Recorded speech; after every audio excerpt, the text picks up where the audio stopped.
Seahawks at the Vikings. Vikings are a couple of plays away from being 2-0. Instead, they find themselves 0-2. The Seahawks blow a big lead to the Titans, and now they find themselves at 1-1. Brad, you got a bet on this one, and you're back in the Seahawks? No, I've not got a bet on this one. Oh, sorry. This is Steven. Steven, you've got a bet on this one. Yeah, let Russ cook, man. He's number 1 in yards per play through 2 weeks against the Colts and the Titans. Minnesota's 26th in yards per play allowed, and they face the Bengals in one of those weeks.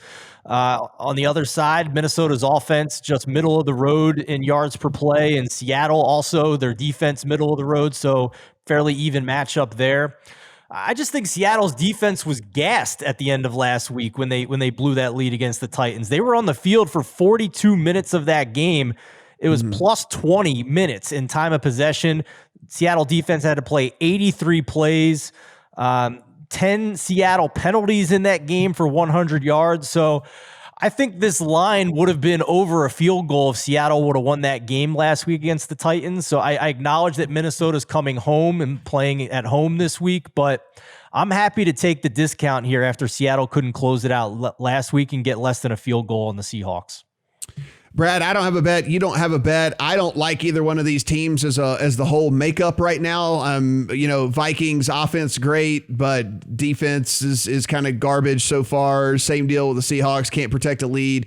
You have this questionable play calling stuff. So for me, I'll sit back. I'll watch it, see if I can glean anything from this thing. But how are you viewing this Seahawks and Vikings game?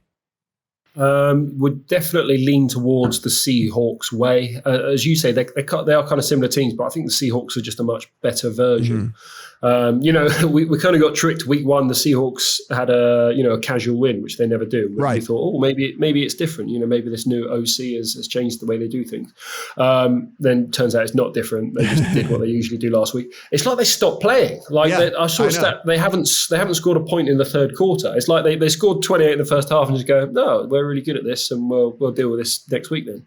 But you would think the Vikings would be able to come back on them. But yeah, I just think if it comes down to who's going to win the game, which is what this line suggests, then I will take Russell Wilson over Kirk all day long.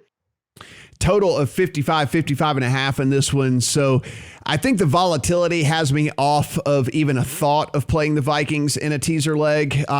Just a high scoring game that could end up being a shootout, and there could be, a weird pick six, a weird strip sack, whatever it might be. They kind of get it out of that teaser zone or something. So, not going to play the Vikings in a teaser leg, though I do know a couple of sharp people who think that is one that they're going to have in their portfolio this week.